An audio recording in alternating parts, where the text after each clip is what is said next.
नमस्कार दोस्तों, स्वागत है आपका नए वीडियो में। आज मैं लेकर आया हूँ एक नई स्टोरी, एक गैंगस्टर अरुण गौली के बारे में।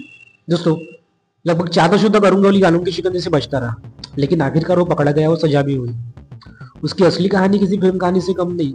एक ऐसा इंसान जो कानून तोड़ने वाला भी था और कानून बनाने वाला भी। लोग उसे दगड़ी चाल कर रॉबिन हुड कहते थे। अरुण गुलाब गौली, जिन्हें अरुण गुलाब अहिल के नाम से भी जाना जाता था, जन्म 17 जुलाई 1955 को पोहेगांव कोपरगांव जिला अहमदनगर महाराष्ट्र में हुआ। वो एक भारतीय राजनेता, अंडरवर्ल्ड डॉन और एक गैंगस्टर था।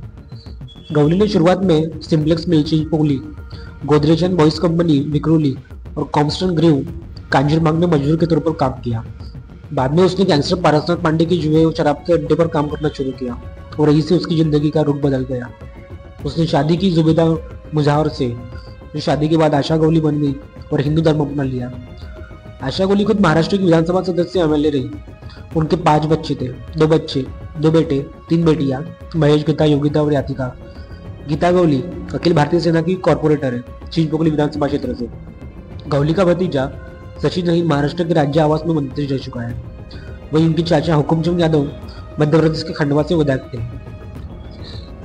फैक्ट्री में छोटे छोटे काम करने के बाद अरुण और उसका भाई किशोर पप्पा गैंगस्टर पारसनाथ पांडे के जुए और शराब के धंधे में उतर गए। 1977 में गैंगस्टर रामा नाइक और बाबू रशीम से मिलकर केंद्रीय मुंबई के गुंडों को एकजुट कर बनाया बायकुला कंपनी। इस कंपनी का पहला मिशन था कोबरा गैंग के लीडर शशि रसाम, कुंदन दुबे और मोहन करमालकर का सफाया। बहुत जल्द सेंट्रल मुंबई के कई सहायक गैंगस्टर इससे शामिल हो गए, जैसे सादा बावले, किरण वालावकर, गणेश भोसले, वकील चंद्रशेखर मिराशी और अशोक चौधरी, छोटा बाबू। अरुण गौली भी तब जुड़ गया, क्योंकि रामा नाइक उसका स्कूल का दोस्त था। 1977 से लेकर 1980 के बीच बायकोला कंपनी ने एक कर अपने दुश्मनों को खत्म कर दिया। पहले शशि रसाम, उसकी कोबरा गैंग, फिर पारसनाथ पांडे और मोहन सरमालकर।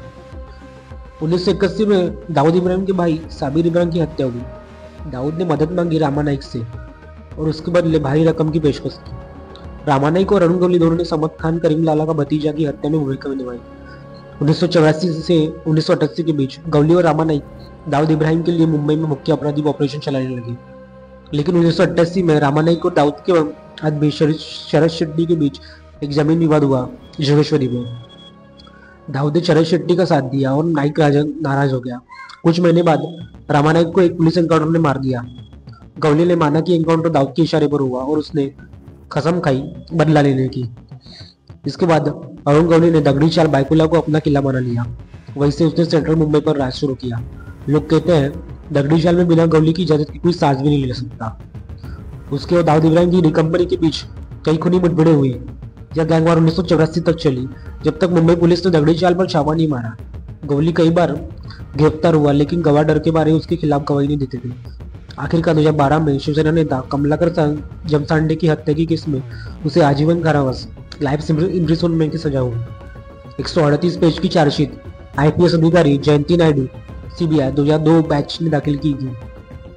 2025 में 17 साल जेल में बिताने के बाद भारत की सुप्रीम कोर्ट ने उसे जमानत बेल दे दी, क्योंकि उसकी आजीवन सजा पर अब भी अपील लंबित है। 1980 के दशक में शिवसेना प्रमुख बाल ठाकरे ने मुंबई पुलिस को हिंदू गैंगस्टरों पर सख्त कार्रवाई करने पर टोका था और गौली जैसे लोगों को कहा था आमची मुलगी, यानी हमारी लड़के, पर रिश्ता ज्यादा दिल नहीं टिका। मध्य 1990 के दशक में गौली का शिवसेना से झगड़ा हुआ। उसने शिव सैनिकों की हत्या कर दी और अपनी पार्टी बनाई, अखिल भारतीय सेना।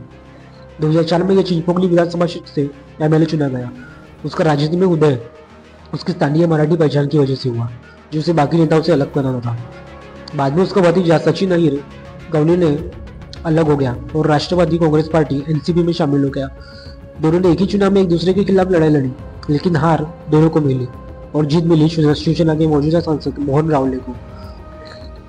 हालांकि एक गैंगस्टर था, इसके ऊपर भी काफी सारी फिल्में बनी थी। उसमें शामिल है 2015 में आई मराठी फिल्म दगड़ी चाल, जिसमें मकरंद देशपांडे का किरदार डैडी मुख्य रूप से अरुण गौली से प्रेरित था।